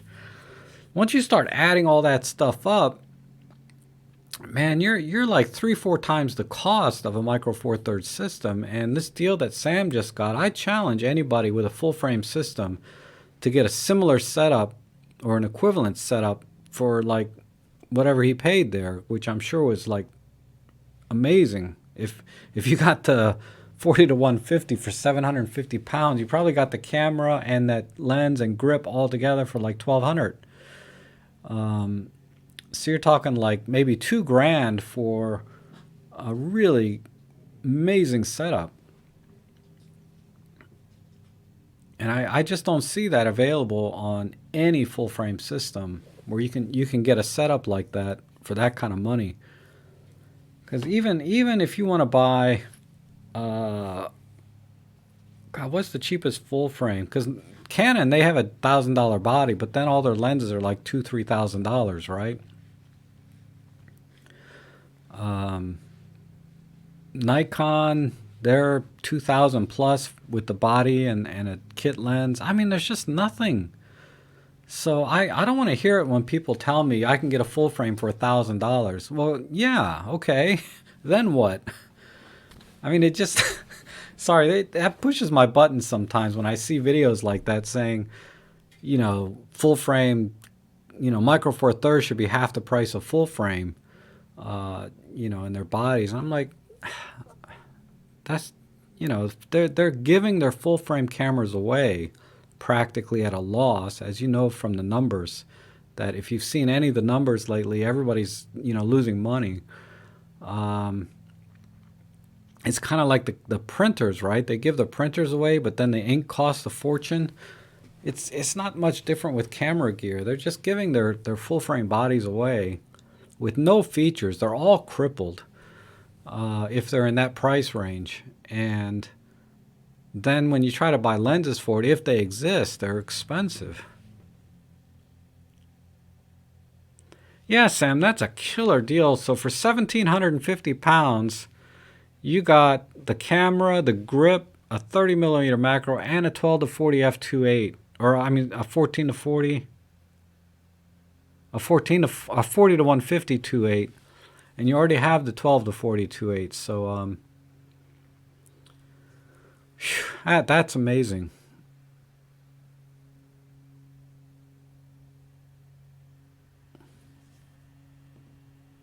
Yeah, Jan. See, you know what I'm talking about. I mean, you're going to get like what, 2 frames per second in high speed mode or whatever. I mean, I'm exaggerating, but if if you really want a full frame camera, you need to spend $2,000-$3,000, maybe $4,000 to get a decent setup. If you want that Sony A9, that's, I'd say, similar in capability to the M1 Mark II, that's a $3,000 plus body, and then to get the lenses and yeah, it's going to give you better image quality and probably perform a little better in any measurable way to our Micro Four Thirds system. I'm not saying that they're not superior cameras, but what I'm saying is that you're not getting in the full frame system for $1,000 and expect to get expect to expand your system for cheaper than Micro Four Thirds, but. Never mind the size and weight, which, we'll leave that out because some people don't care about size and weight. Image quality is number one. And that's the other thing with going with the choosing your camera systems, right? Not, because someone made a comment that Micro Four Thirds is overrated and overpriced. And that's a very, very subjective term. I'm sure to that person, yeah, it is overrated, overpriced. I don't know who's overrating them, but I put a lot of value on size and weight. That has value to me, and if I have to pay a little more to get a smaller camera, it's okay to me. I prefer that, and that's where I see the value in Micro Four Thirds system. And if image quality is more important and size and weight is not an issue, yeah, go, Fujifilm GFX or whatever, or go Nikon Z7 for $3,000, then get a couple lenses for it and spend another $3,000. But for most of us, my God, you can get an EM10 Mark III, EM10 Mark II with the kit lens and maybe a 40 to 150, and you're set, You got a small compact system that gets you decent image quality, if not excellent in most cases. All right, that's enough of my rant. I'm sorry, guys. I shouldn't rant like that because everybody buys whatever camera they want to buy, and they're all fine cameras.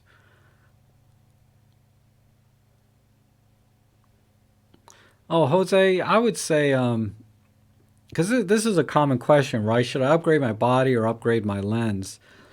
And it really depends on the camera body you have.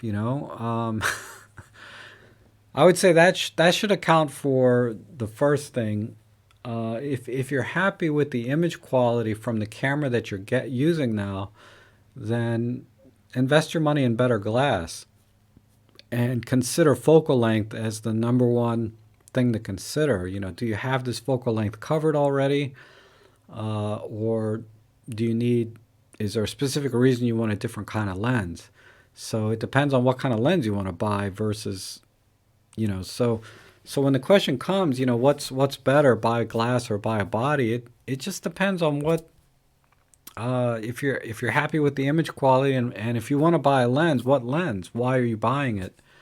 Because sometimes you might have the focal lengths that you want covered already in the kit lenses or in a couple of primes, and buying a body makes more sense for very specific features that you might be looking for. But then, like I said, if you're happy with the body and you don't have many lenses, then why are you buying the lenses you're thinking about? So there's no correct answer to that question because it's a common answer is always buy glass and then bodies whenever.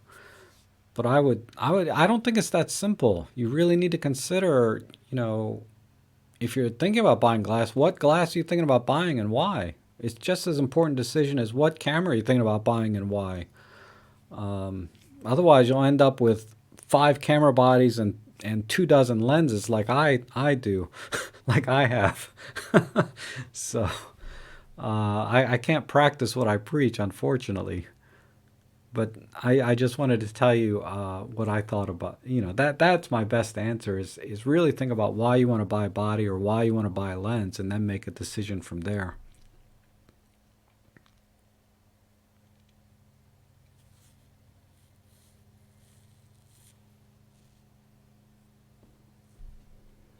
Yeah, I know, Sam. I mean, when I did my video on why I don't miss full frame, because he's agreeing that the Sony full frames will outperform Micro Four Thirds.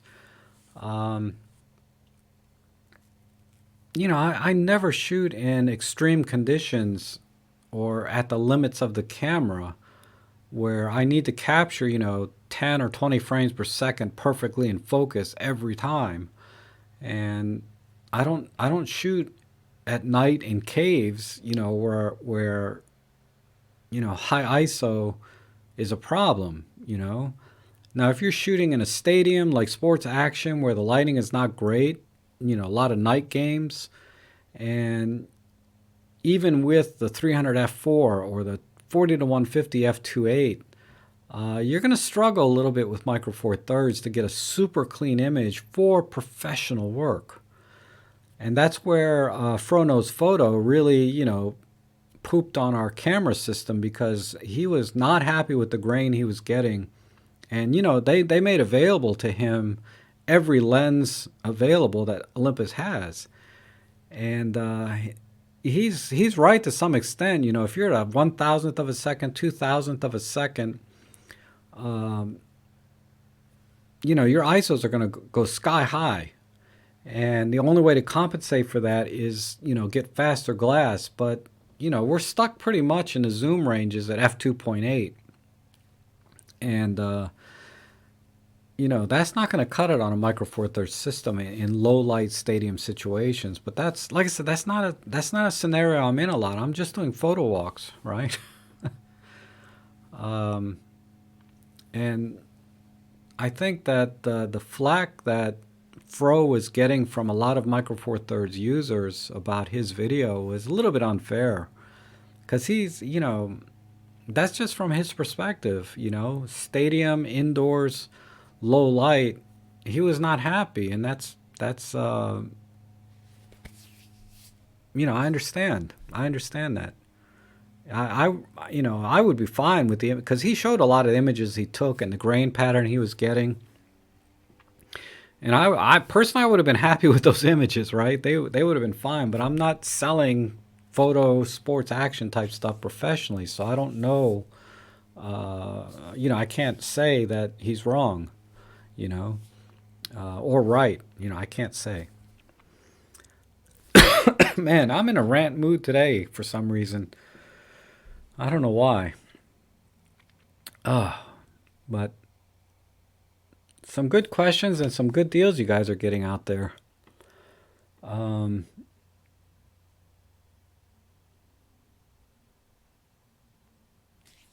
Yeah, the G9 at 995. That's pretty tempting, right? I think if you have a lesser camera with respect to features, not in image quality, but let's say you're shooting with like a TG5 or even a Pen PL8, right? And you're thinking about upgrading, or an EM10 Mark II, the G9 is pretty tempting. Just keep in mind, I think that thing is about 100 grams heavier than the EM1 Mark II. And other than video, and even in that respect, I don't think it offers a significant advantage over staying with Olympus or going with Olympus camera system. I think either one would be fine. Because I've seen, people have said they've seen the M1 Mark II for about $1,000 as well. I'm not seeing it that cheap where I am, but I didn't look that hard because I have one. But the way I look at the G9, I've said it before, the G9 came out about a year after the M1 Mark II.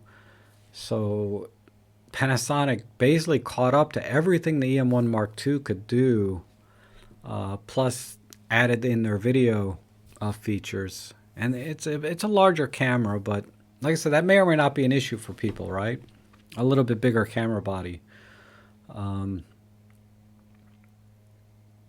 I can't justify buying a G9 even at $1,000. If somebody just gave me one, I might take it, but I'd say give it to somebody that really needs it. I don't I don't even need a G9. Like I think somebody gave Casey over at Camera Conspiracy his GH5 or GH5S. I mean, that was nice, but he needs it, He didn't at the time he didn't have the money, I think, to buy one himself. Okay, what were you talking before about using flash with a long telephoto lens? Maybe the Magma beam would be good for that. Oh, yeah, maybe. Yeah, anything to narrow and focus the light, but then that's almost as hard as trying to focus your lens, right, on something far away. I don't know if I could handle two at the same time, like getting the beam of light correct and also the angle of view on the lens. But I have I have my 8200. I mean, I know the TT350 is really flash that most people will have. But I guarantee if I brought this thing with me, I wouldn't have any problem illuminating the birds in the trees. I might bring this with me just to see. Just to get some decent shots. The TT350, man. This little thing, I don't know if this has enough juice to do it, but I'm going to try it. Because that was a good idea. I didn't even think about using flash with my bird photography. Oh, a two-person setup? Yeah, I guess. Yeah, I can buy gray imports through eBay, Sam, if I wanted to. I've never done it. Because sometimes it's only a little more to get one with the U.S. warranty. And since I don't have insurance, like marine insurance or whatever it's called, I'm buying U.S. only. or I'm buying used at the camera stores where I can return it if there's a problem.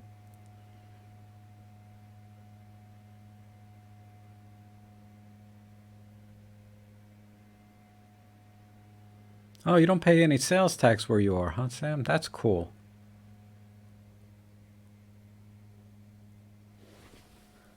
Wow. Yeah, sales taxes. You always have to count that in when there's big price differences. So when I see one thing for 500, I see another thing for 200. It's more than a $300 difference because of sales tax.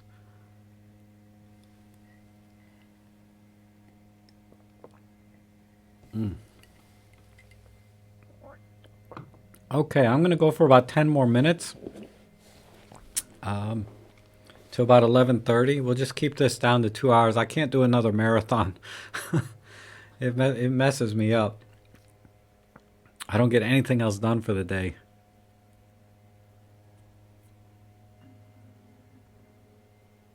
Oh, yeah.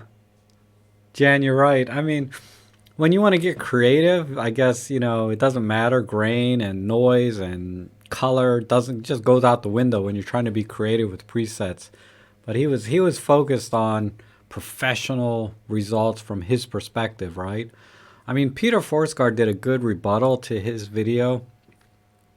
I don't know if it's specifically to that one, but yeah, Peter did a good rebuttal on that. Pro work is basically what you get paid for. And there were a lot of people that chimed in that said they use Micro Four Thirds for professional sports work as well. So I think hopefully during the Olympics, at the very least, Olympus will highlight some of the images captured by professionals, right? Using the Micro Four Thirds system. If nothing else, then to sort of mitigate some of the bad press that Micro Four Thirds get from a lot of these channels. But it'll never go away. People are always going to poop on one system versus another system. And I think it was interesting that one of the statistics in the camera sales, at least in Japan, that it was like, what, 8 or 10% of the people actually buy full frame cameras, and then the other 90% buy APS-C. And I don't know where Micro Four Thirds fell in that, if that was even a number. But yeah, not many people buy full frame anyway, apparently, at least in Japan.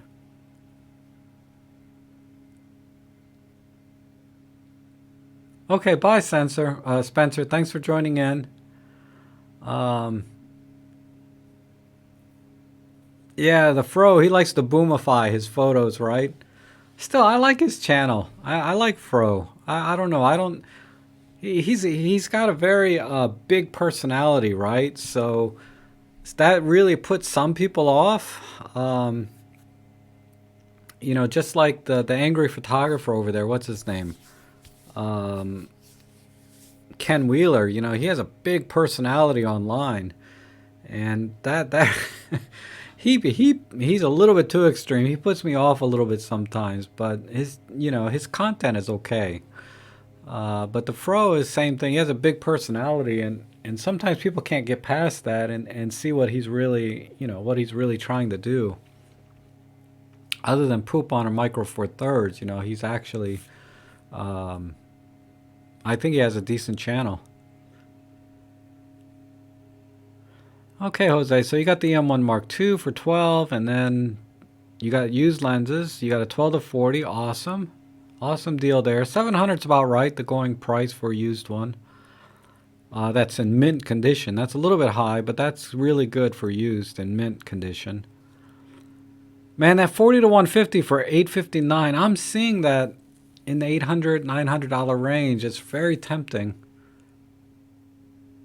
And the Minicon 25 millimeter for $300. I don't know if that's a lens I'd get. For me, I mean, a lot of people like that lens, but I hear it's a little soft at 0.95, and that would be the only reason I'd get it, if at all.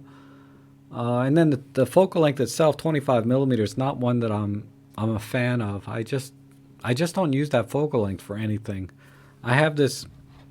I bought this 25 millimeter for video, but I rarely use it for photography. I have two of the Panasonic 25 millimeters, and I never use those anymore. I should give those away in a live stream one day. Have one of my 25 millimeter f1.7s to somebody that might need it more than I do, because I don't need it.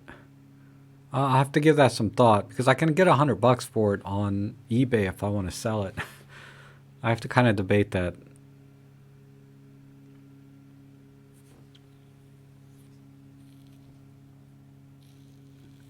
Oh, okay, Jen. Yeah, I mean, you have to be a little careful of photos on Instagram, because they're all compressed down so much that all the grain gets washed out anyway. So you have to really, I think Flickr would be the best place to look for uh, images if you want to really compare. Oh my God, Jan, you got an awesome deal. 12 to 40 Pro for 350, man.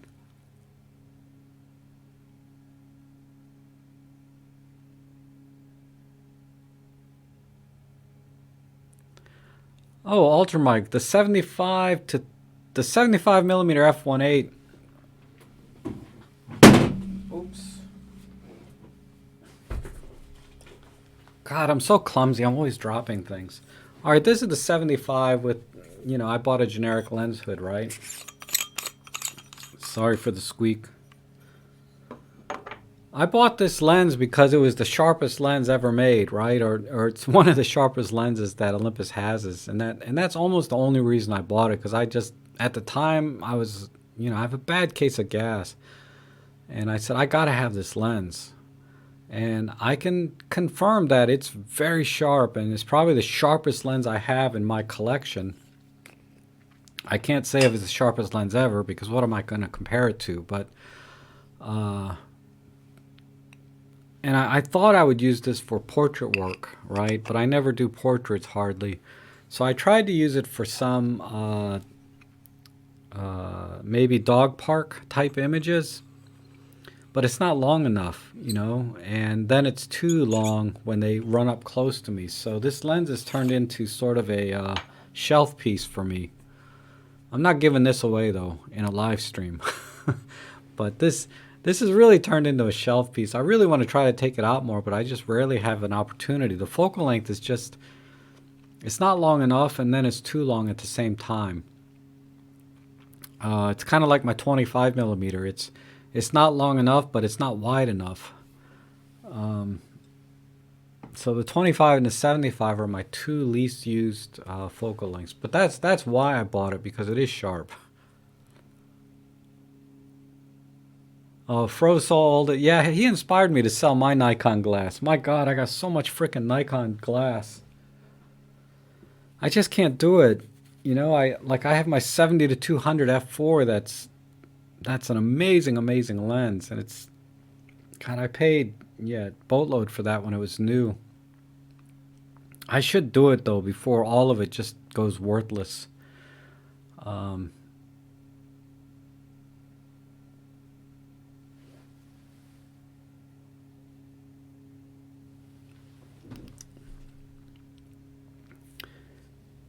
But yeah, that Nikon is still sitting down here.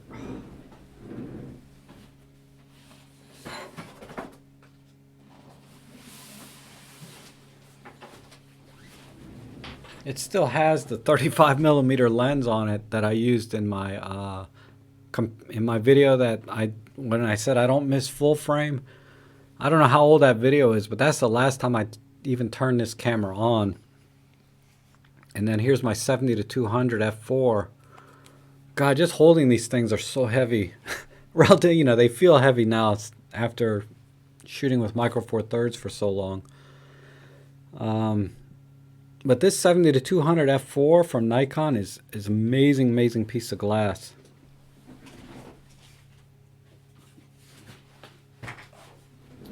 And my Nikon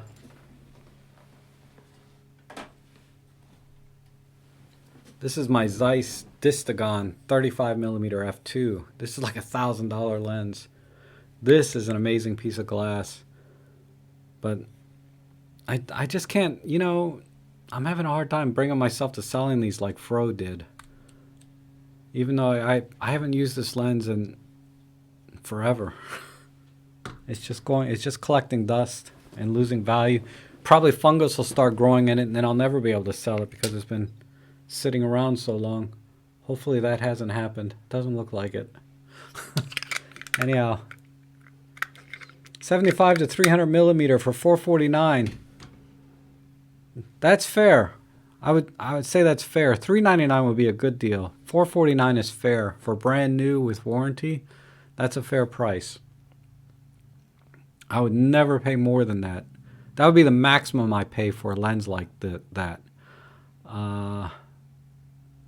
I didn't actually, the one that I got, I traded my I traded a Nikon 18 to 300 or 18 to 200, I forget which one it was, for that lens, the 75 to 300 at the camera store. He did an even swap for me because they were about the same price. So that might be what I have to do, is trade lenses, lens for lens. Then it won't feel so painful. I think Fro is in trouble if he's waiting for Nikon Z glass. I don't know what's going to happen to Nikon. I hope they stay forever, but man, it's kind of scary.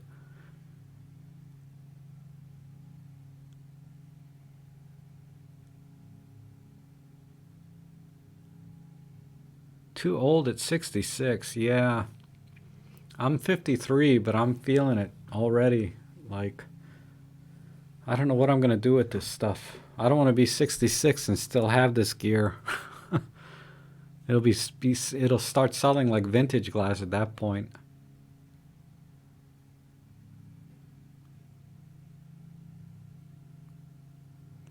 Oh, hey, oh, thanks, Sam. That would be kind of cool. But I would just sell it on eBay. Don't donate it to my channel to give away. I appreciate that, but that's not necessary. Try and sell it to a friend or give it to someone you know that wants to get into photography and help them to learn their camera. That would be better. Me giving it away on my channel would be a nice gift, but I think you're better off giving it to somebody you know with a camera.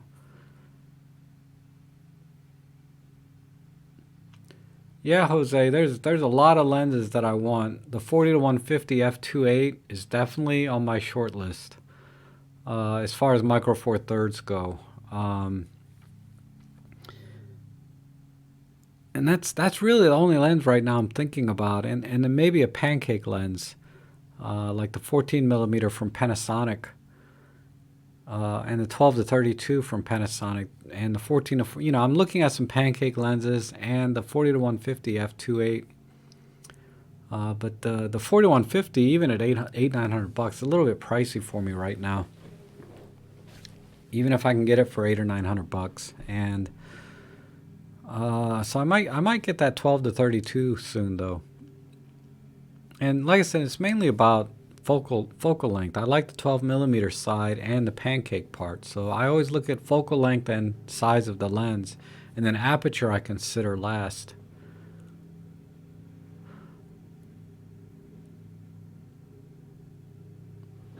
Yeah, the Nikon Z6 and Z7 are awesome cameras in terms of output quality, and they have actually some lens selection now. It's pricey, but they do have some selection, and then you can adapt all this glass. I was seriously thinking about trading my D750 in for a Z6, but then because it's really a different mount, you know, it's a tough call. I just decided against it because there was nothing about full frame cameras that I really wanted anymore. So why even trade the one I have if I buy another full frame camera and it's not going to get used? Why bother? John at 75, yeah. Oh, Should I be so lucky to live that long? Man. Anyhow, all right, guys. Let's go ahead and wrap it up. And I appreciate you guys bearing that bared through that technical difficulty with the cameras, and now I'm on this, webcam. I'm going to try and do one during the week, but I'm going to try and squeeze in a few more photo walks between now and the next live stream, and at least one more tutorial. So, oh, hey, Arthur, yeah, you did miss me. I have to go because I want to go out and do some photo walks and stuff. Because the challenge is, I love doing the live streams and stuff, but as far as my channel goes, the live streams actually are hurting my channel in terms of subscribers and views. It's ironic. But I do them because I want to help people that do like coming to the live streams and getting together and just talking about photography. I mean, I do it for myself as much as for you guys. I enjoy doing this more than anything else I'm doing, aside from the photo walks, But but I do need to wrap it up, and I will try to do at least 2 or 3 videos for each live stream that I make, at least to have some balance there. And look forward to the live stream collab that I'm doing with Peter, Robin, and Maddie. That's coming together. That idea has not died, right? We are collaborating through email right now, and we're going to do some dry runs and test the logistics and the technical side of it. And then once that's done, we may start a little alliance, right, of Micro Four Thirds users, right? And we'll drag in some other channels if we can, if they're interested. So you guys have a good whatever's rest of the week, and we'll see you guys again soon.